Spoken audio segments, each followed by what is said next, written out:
Share Channel kanalында биринчи жолу болсоңуз, подписаться баскычын басып, катталып коюңуз. Өзүң бир молдо окутуп алсаң, жакшы болуп каласың, кечте ап койдуп жаптырып койдум.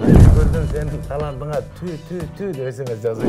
Кайсы жерде туулдуңуз эле, анан чыгармачылыкты качан баштадыңыз эле? Эртеси биз кийим кечелерибизди көтөрүп алып, циркке көчүп, ошол саясий чөйрөдө жүргөн жогорку кеңеште болуп, ак үйдө отуруп, менмин деген такчалган жүздөлөрдү жүз бүктөп.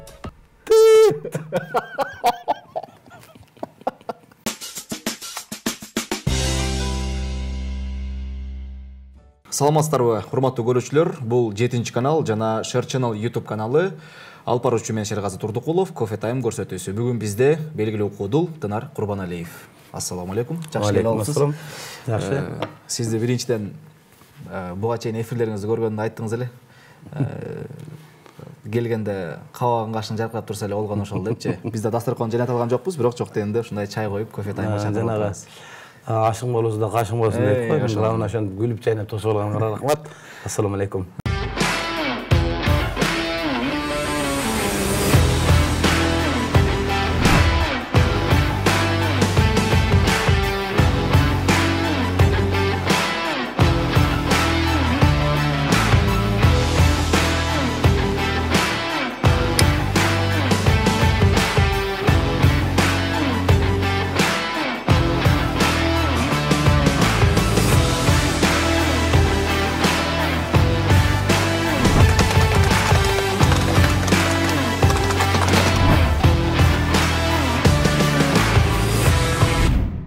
Анан айтайын дегеним, эмне үчүн ар дайым Бабур театрында коесуз, эмне үчүн Ош улуттук драма театрында койбойсуз? Бабурда, Такай Бабурда коюп калганыбызга негизи биринчи жанагы Атамбаевдин кезиндеги саясий куугунтук болуп, мурунку бийликтин учурунда залдарды бербей, ал кылып, бул кылып отуруп, анан ушул Бабур театрына коюп, бир эмес 2 жолу коюп калдык. Анан ошолдон кийин негедир зал бизге мындай жакын болуп калды. Көнүп калды. Көнүп калды. Анан акустикасы да жакшы, эми акустикасын жакшы түшүнөсүң. Аппараттары жакшы. Анан башкысы дагы негизгиси кышкысын барсаң жылуу, жайкысын барсаң салкын. Анын көрүүчүлөр өздөрү деле жакшы билет. Шарттары жакшы. Демек көрүүчүгө да ыңгайлуу. Көрүүчүгө да ыңгайлуу, бизге да ойногонго жакшы шарт. Ал жерде анчалык чоң аппараттын кереги жок. Эл сага жакын отурат. Микрофонго байланбай, мындай өнөсөң дагы элге текши жетип турат. Бирок ошол Ош улуттук драма театры менен баасы бирдей эле. Ош улуттук театрына караганда баасы арзаныраак Бабур театрыныкы. Арзаныраак, бирок шарттары жакшы. Шарттары жакшы. Эмнеге элдин бардыгы эле Ош улуттук драма театрына же эл көнүп калганбы ал жака? Билбейм, эми көнүп калса башка концерттерге барып атканды эми билбейм. Мен анчадан бери театрга барып концерт кое элекмин. Театрга акыры мен билсем 7-8 жыл болуптур. Башы 10 жылга жакындап калыптыр. Ош драма театрына концерт коюп алганыма. Такыр. 10 жылга жакындап калыптыр ошол Бабур театрында. Кыргыз улуттук драма театрында болгон концерттерге конок катары катышып коем. Бирок өзүм жеке концерт кое элекмин ал жакта. Түшүнүктүү. Саясатка аралаша турган оюңуз барбы? Эми сиз көп эле саясатчыларды сындап келесиз. Көпчүлүгү айтып калат, саясатка аралаша турган оюңуз барбы деп. Биз куудулар өзү саясаттын ичинде жүрөбүз. Болгону кызмат ордубуз жок. Биз акыркы учурда ойногон сатиралардын 70-80% саясий сатиралар болуп калды. Ошон үчүн биз саясаттын так ортосунда жүрөбүз десем жаңылышпайбыз. Аны кээ бир көрөрмандар мындай кабыл алышы мүмкүн. Көрөрмандар дегенде кимдер эми? Ошол эле депутаттардын, ошол эле жанагы чиновниктердин жакыныраак туугандары, достору же башкалары соц тармактардан ушинтип жазып калышат. Булар саясатты айтпаса күлдүрө албай калды, анан антпай калды, минтпей калды. Жок, андай эмес. Эл саясаттан башкага күлбөй калды. Себеби ошол саясаттын так чордонунда жүргөн мен деген саясатчылар өздөрү күлкү жаратып берип атат. Өздөрү күлкү болуп, өздөрү шылдың болуп атышат. Мисалы акыркы бирөөсү кайсыл? Мына мен кече эле көрдүм, бир депутатыбыз чыгып айтты го. Биз иммунитетти көтөрүш үчүн бейни сүтүн ичсек жакшыбы же койдун этин жесек жакшыбы деп сурады эле. Анан өзүмчө ичимен күлүп койдум. Булай иммунитет түшүп кеткен Турбай Байкуш эме киши деп. Андан мурда эле ошол аксакалдын дагы бир немесин угуп алып күлдүм эле мен. Карышкыларды танка менен атпайлыбы деп. Вертолет менен атканда болбойт. Ал өсү Акотанын өсүнүн жолдору бар дейт. Эми карышкырды танка менен эле ата бербейби? Demek gülkü hep özleri gülkü болуп атыптырбы? Мынакей. Балким эртең ушул интервьюну көрсө, ошол кишинин жакындары мени дагы жаман көрүп сындашы мүмкүн. Эми аны сындаса сындайт. Биз деле бирөөнү сындап жүрөбүз. Бизди да бирөө сындайт. Эми жакында шайлоо негизи мындай официалдуу түрдө ушундай кызматка барууну көздөйсүзбү же такыр эле саясаттан алыста эле болгон ушул? Шайлоодо көп сунуштар болгон. Партияларга. Партиялардан партиянын списогуна койбойсуңбу, мынтпейсиң, атпайсың деген сунуштар болгон. Шаардык кеңеште башкада жок.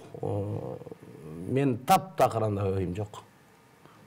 Алла канча, Кудай канча өмүр берсе, Алланын берген өмүрүн, Алланын берген таланты менен, Алланын берген ырыскысы менен эле жашаган жакшы. Ар ким колунан келген жумушту кылган жакшы дегендей эле мен ал жакка барганга каалоом да жок. Ал жакка барайын деген бир максатым да жок. Ой максат андай нерседен таптакыр алысмын. Кудай кааласа, Кудай буйрса, ушул өнөрүмөн айрыбасын. Сиз айтып калдыңыз эле. Акыркы бийликтен бир аз кысым болуп атат деп. Азыр кандай? Азыр кысым болбой эле? Мурдагы бийликтин учурунда кысым болуп, залдарды бербей, Рахман акебиздин 60 жылдык юбилейин спорт сарайда өтөт деп, эртең концерт деген күнү спорт сарайыбыз авариялык абалга түшүп калды деп, залды жаап, Бир күн калганда. Эртеси биз кийим кечелерибизди көтөрүп алып, циркке көчүп, циркте өткөргөнбүз Рахман акенин 60 жылдык юбилейин. Ошол жерде Байкуш биздин эл ошекте барып, ошол концертти көрүп, циркте концертти көрүп чыгып кетишкен. Разы болушуп, залды бербей болгон ошол жерде айтып биз. Ачык эле. Наалат айткан, наалат айтып, урушуп, зал бербей болгондордун. Ошону менен кеткен. Андан бери дворец спорт качан көчүп калат экен деп күтүп отурабыз. Андан бери толтура концерттер, толтура иш-чаралар өтүп атат. Былкытпай эле турат, Кудай сактасын. Эчтеке болгон жок, э? Эчтеке болгон жок. Саясат кардаш оюм жок деп калдыңыз. Ошол шоу чөйрөдөн учурда Самара Каримова аттанды да.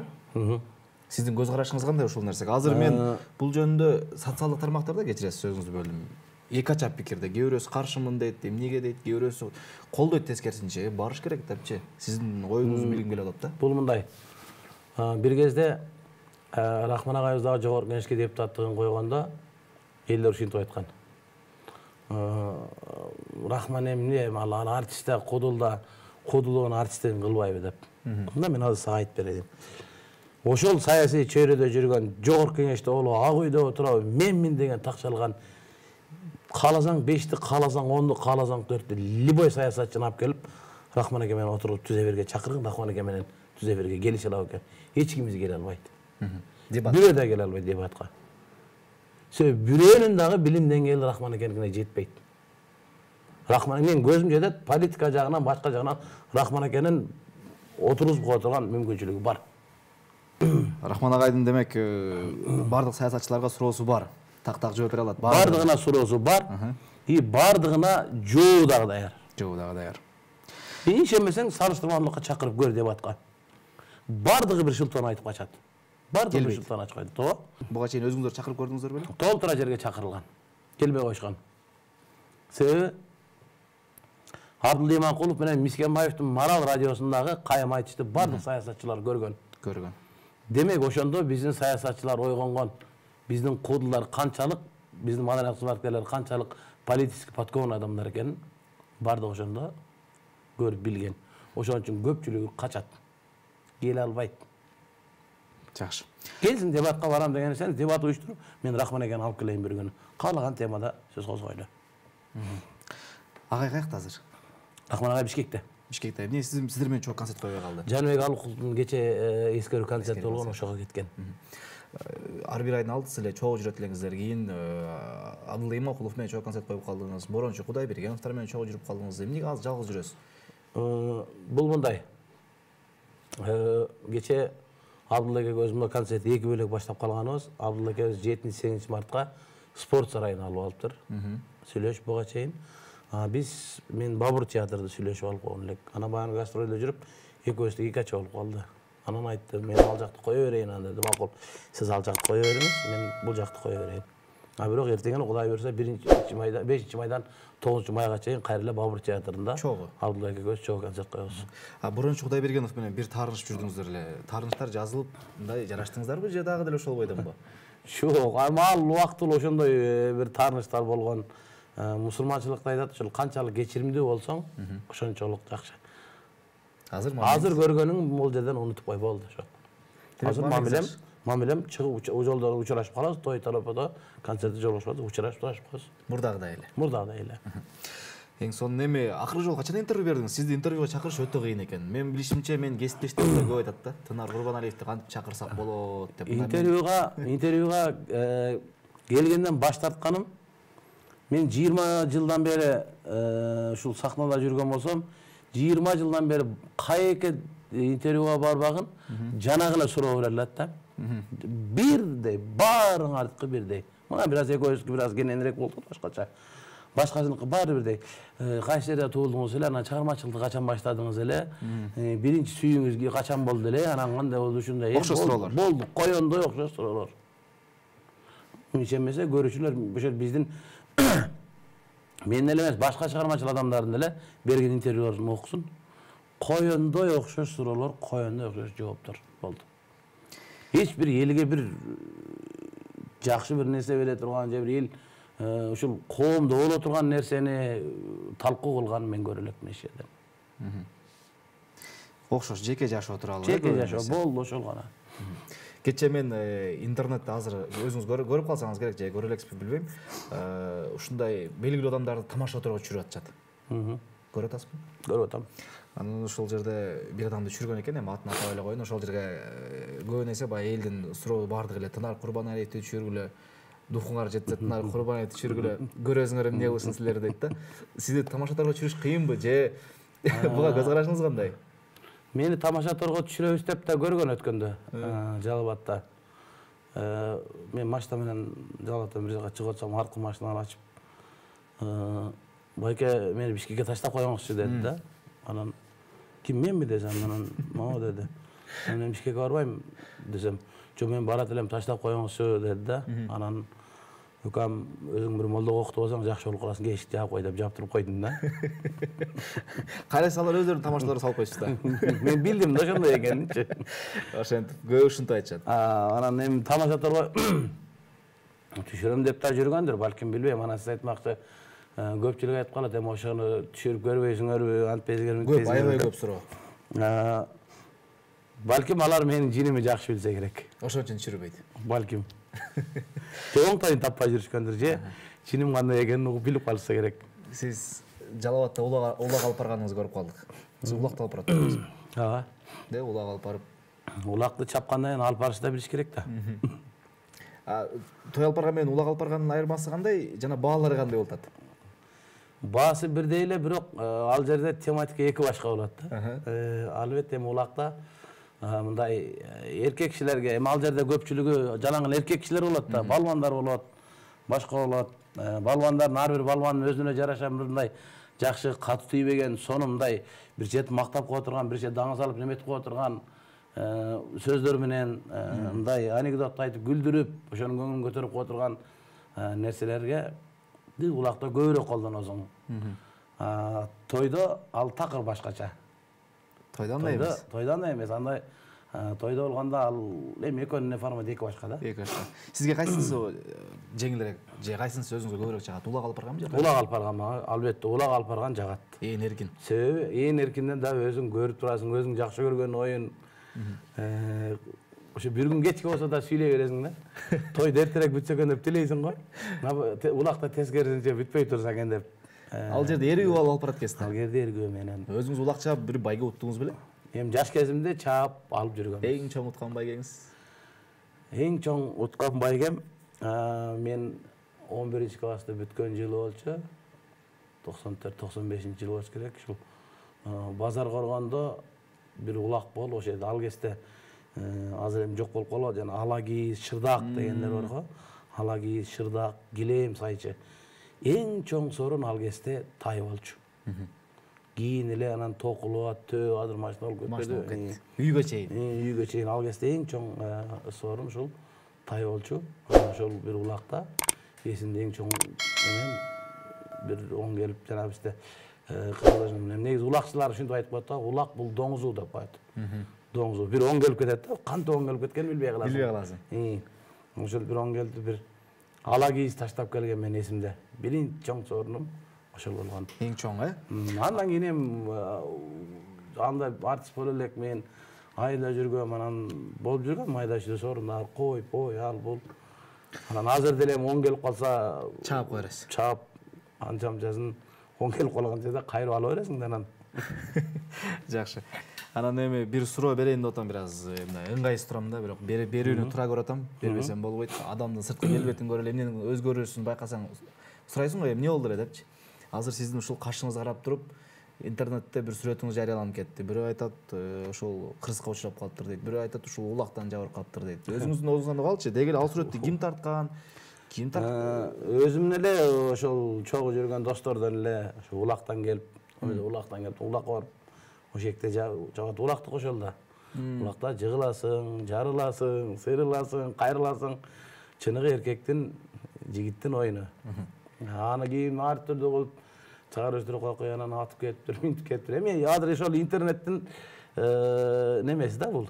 Жана бекерчилердин отурган сөзү. Көп ушул кырсыкка учурап калыптыр деп айтып жүрүштү. Андай эмес, Кудай сактасын. Кийин тараткан досуңузга айттыңызбы бул тууралуу? Кантип таркап кеткен? Тем достор бирине бири жөнөтүп атып, анан бирөөсүнүн баласы же кызы бир жака чыгарып жүрсө керек да. Ошентип таркап кетти. Анан ошентип таркап кетти. Эми ал нерсеге мен көңүл деле бурган жокмун.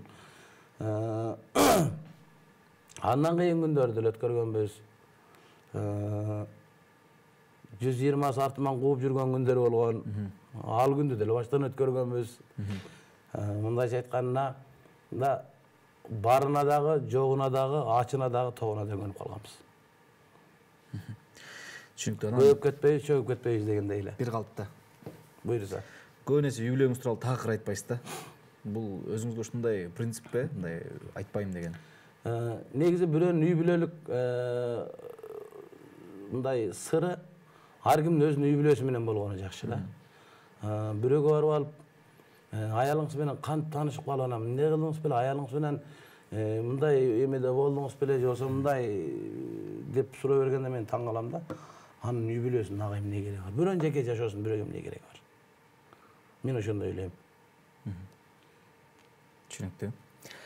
Инстаграмда, интернетте кандай болуп турасыз? Инстаграмда бирок сиздин катталышыңыз көп экен. Инстаграмда менин атыман 2-3 ачып жүрөт болмойт менимче. 3 жүрөбү? Мен Инстаграмга такыр кирбейм. Бирок сиздин сүрөттөрүңүздү жүктөп, астына жазып атат. Ошентип жүрөт, мен такыр кирбейм бирок Инстаграмга. Билбейсиз ким экенин? Билбейм. Телефонду ачсаң деле жок Инстаграм. Жок, Жок. Демек Инстаграмдан сиз издебей деле койсок. Жок, издебей эле койдум. Мен WhatsApp колдоном, Facebook'та бармын. Facebook'тан тапсак болот. Facebook'тан тапсаңар болот. Концерт рекламаларын кантип реклама кылып атасыз? Концерттин рекламаларын концерт уюштурган администратор бар. Ошолор жайгаштырып, ошолор жасайт концертти. Демек жөн гана афиша менен. Жөн гана афиша менен. Жок, интернетке деле жүктөп коет. Мен кээде өзүм жүктөйм, кээде жүктөбөйм. Кээде алар жүктөп коет, мен поделиться басып коем. Facebook'тан. Facebook'тан. Эмнеге Инстаграмга кирбейсиз? Билбейм, эмнегедир мага кызыгы жок болсо керек го. Эми Инстаграм билбейм, эми Инстаграмга киргендерди да жаман көрмөйм, ал мага жакпайт. Мындайдын эмеси да дей коюп, аларга да жаман көрмөйм. Просто Инстаграмга кирбейм. Мага Facebook жетет. Facebook'тан алган маалыматтарым мага жетет ошол. Ошол жетет да сизге. Ошол жетет. Жакшы. Анан мен бул тууралуу сурабасам болбойт. Өзүңүздүн туулуп өскөн жериңиз тууралуу бир аз айтып өтпөйсүзбү? Мен өзүм Жалал Абад областына караштуу Сузак районунун Кызыл Туай өлкөтүнө караштуу Алмалуу деген айылда туулгам. Талабулак деген айылда чоңойгом. Бул алмалуу, алчалуу деп бөлүнүп кетет э? Ошол бир өрөөнүн ичи. Бул айылдар катар турат. Ошол Талабулакта чоңоюп, Талабулакта окуп, ошол жерде мектепти бүткөм. 7-1 тууганбыз. 7-1 туугандын эң кичүүсүмүн. Эркек сиз турбайсызбы? Ооба. 2 кыз, 5 эркек болчук. Улуу агам кайтыш болуп кетти. Атам 94-жылы каза болду. Апам 3 жыл мурда каза болду. Азыр ар ким өзүбүздүн үй бүлөбүз. Бирок айылда ошол апам турган эшикти, атам турган эшикти жаппай ошол жердемин. Улуу агамдын иниси баласы бар, иним. Ал ошол апам багып эметкен, анан ошол жерде отурат, бирок көпчүлүк учурунда Жалал-Абадта болом. Ошол апамдын эшиги эми любой адам атанын эшиги жабылып калбасын дейт да. Ошол негизде ошол үйдө көп болом, көпчүлүк учурда. Бишкекке Ошко жумушум чыкканда барып келип турам. Апаңыздын эң жакшы көргөн тамагы, жасап берген тамагы кайсы болчу сизге жаккан? Апам эң жакшы көргөн, мен да жакшы көрөм, анан менден улуу 3-үчү байкем бар. Акем экөө ошону жакшы көрөбүз. Бизде Жалал-Абадта, айрыкча биздин айылда нан поло деген тамак бар. Апам ошол тамакты аябай жакшы жасачы. Биз да жакшы көрчү, мен да жакшы көрчүм. Ушунгө чейин жакшы көрөм. Энимдин аялы жасап калат. Бирок жетпейт. Бирок жетпесе керек. Эми албетте апаң колунан суу ичсең дагы анын эмеси башка. Башка. Алмалууга барып турасыз демек. Алмалууга эми ал жакта көчкү болуп, анан көчкүдөн ылдый жылдырган да. Ошондой болуп. Бирок эски чоң аталарыбыздын, аталарыбыздын жайлары бар. Жылкы кармайм, жылкыларымы ошол жака алып барып коем. Чыныгы кыргыздын кадыларын улантып турбайсызбы, жылкы кармасаңыз? Жылкы байлатам, барып кымыз ичип ошол жерде болом. Канча жылкыңыз бар? Кудайыма шүгүр жетет, жакшы эле. Жетет. Демек улак берип калышыңыз дагы мүмкүн экен да. Кудай буйруса. Кудай жакшылыгын айрыбасын деп туралычы. Эл арасында угуп калганда сизди баягы бир убакта бир ушул тойлорго бүрүтмө алганда башка ресторанга айтып, башка мындай жерлерди алмаштырып алган деп болду. Ошол өзүңүздөн угайынчы. Андай бир кызык окуя болгон. Мен Ошко келгенде эми бир 4-5 тойду катар алып койчумун да. Ал кезде жас эмесмин, кемчилдик өзүмдө да бар ал жердечи. Кийин эле жазып калдым да, анан бир 3-4-5 тойду бир катар алып койчумун да, анан бир күн келгенде 3-4 тойду өткөрдүм, анан дагы бир тоюм бар да. Каякта эле деп коем. Бирок бар. Бар, бирок кайерде, кайсы жерде экенин унутуп калыптырмын да. Анан кийин чыктым, качында жуунуман кийинип Каныкейге бардым. Оштогу. Каныкей ресторанга кирип, экинчи жерге чыксам, ал жерде өзүнүн тамадаларынан бирини үзүп отуруптур. Аке, тойго келдиңизби деди, анан. Жок, тоюм издеп жүрөм деп, кантип айтып элең? Мен ылдыйындамын деп койдум. Он чыккан жоксуз. Анан ылдыйына түштүм. Түшсөм ылдыйында той жок экен. Биекте эмес окшойт анда. Тиякта окшойт, анан олигархка бардым. Олигархка барсам, ал жерде башка тамада экен. Уже күн батып той башталайын деп калган. Анан ал жерде тамада айтып калды. Аке, тойго келдиңизби деди. Ага да тоюм издеп жүрөм демек белең, эмне дешин билбей. Неме өкүл атасы чакырды эле деп койдум. Анан элдер келе баштаптыр уже, күн батып калды. Тойдун ээлери да кызык да. Чалбайт. Чалып коюптур алар. Эми аяк деле билетте отурат да. Анан ресторандан чоң жол жака чыгып баратсам, звонок келип калды.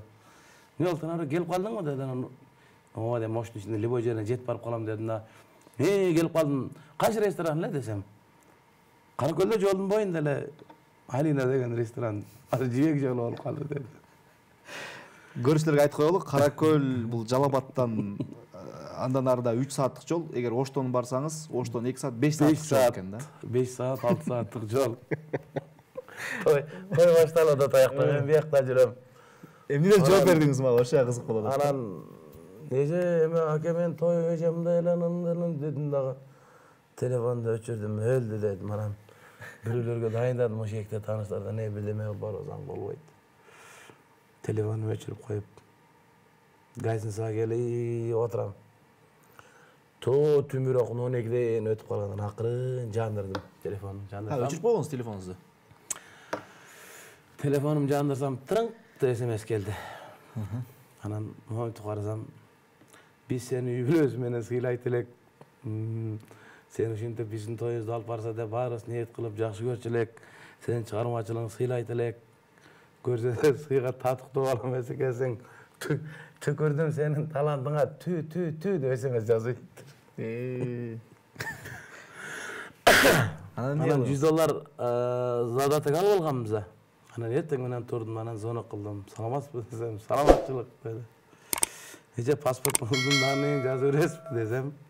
Ne lazım men pasportumdan? Жана $100 salı vereyim dedim öyle desem. Уялганыңыздан. $100 100 büktep.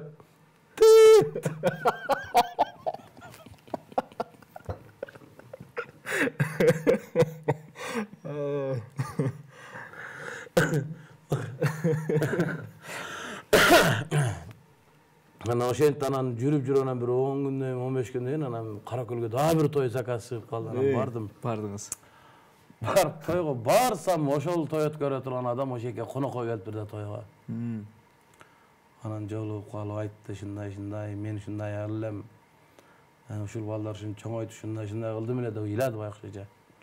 Ay kızıtay oldum özüm şunday uruş ona nece geçirip koyuңuz. Ana biroq toyda mikrofonda alıp ayttım şunday.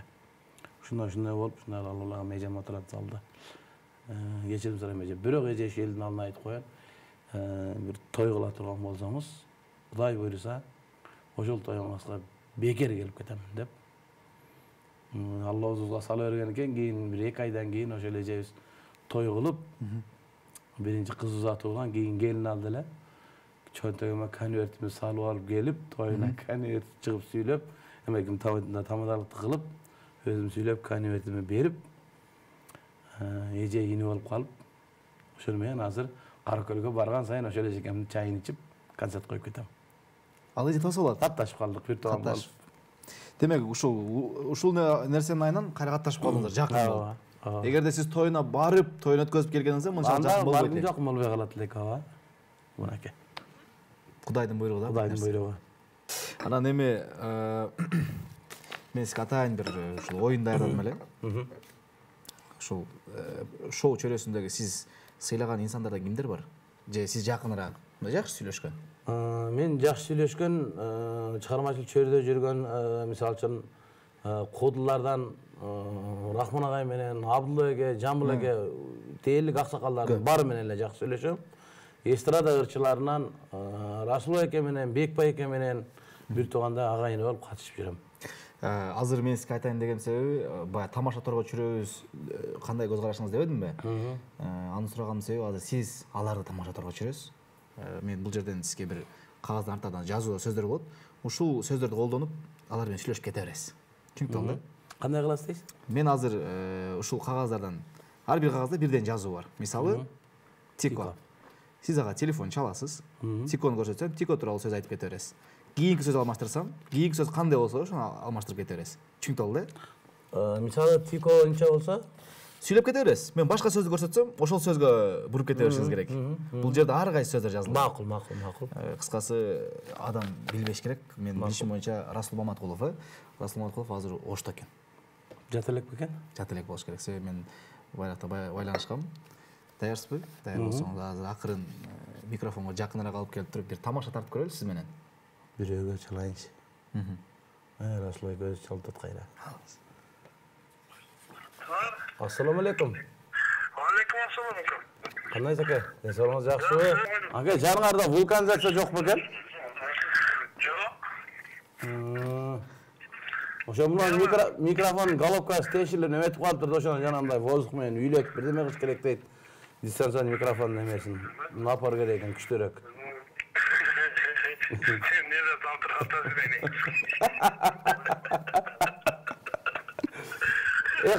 Эртең каяка каласыз аке? Эртең мынчамын эле.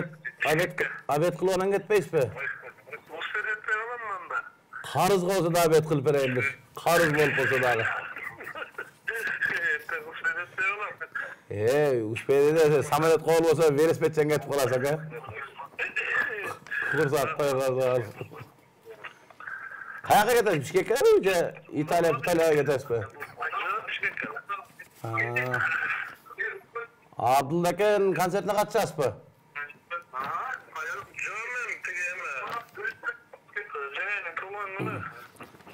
Жеңем туылған күні да?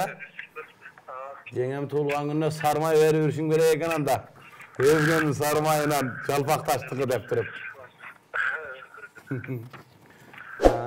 İşleriniz жақсылау қысқасы?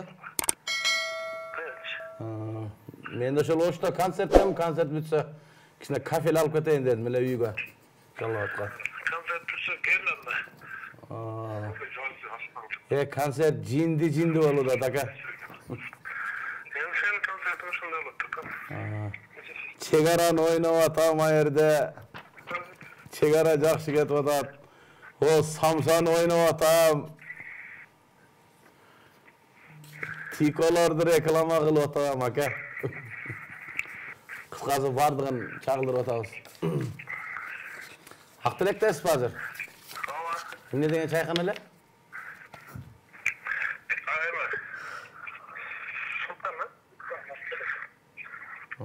Сұлтан әке өзі бар өкен үйінде?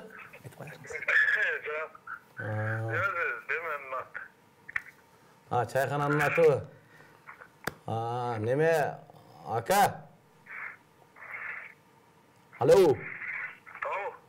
Мен азыр 7-ші каналда отырғам, түз эфирдечі. Емегім, эфирдечі. Анан о жерден телефон қылып, сізді розыгрыш қылалда ұшындай ойыны бар кен, бұлардың о жерден чалдым сізге. Жақын адамын кейім, Расул әкеменен жақын екесің ғой, деділі. Анча делем эсминде айта албай ооба дебирдим деп коюм ба. Макул эке, азыр барам сизге. Тамашалап деп койдум ооба. Билем сизди. Макул эке, жакшы салам. Азыр балдар айтты сен эфирдесиң деп. Макул эке. Макул. Салам айтың, нерелер деп коебуз. Рахмат, сіз аябай жақсы атқарып бердіңіз. Анан мен баяғысын айттым, көп эфирлерге бара бербейт экенсиз. Бирок биздин эфирде сыйлап келип бергениңизге рахмат. Рахмат. Ишиңерге келип калды силердин дагы. Урматтуу телекөрүүчүлөр, сиздер Кофе Тайм көрсөтүүсүн 7-канал жана Шер Channel YouTube каналынан көрүп жатасыздар. Аны алып барган мен Шергаzy Турдукулов. Ар бир көрсөтүүнүн акырында ушул көрүүчүлөрүбүзгө биз 1000 сомдон акчалай сыйлык ойнотолу деп чечтик. Андыктан биздин YouTube каналыбызга подписацияны басып коесуздар, кызыктуу комментарий жазасыздар. Комментарийге өзүңүздөрдүн Instagram баракчаңыздар жазып коюңуздар, биз өзүбүз тандап байланышка чыгабыз.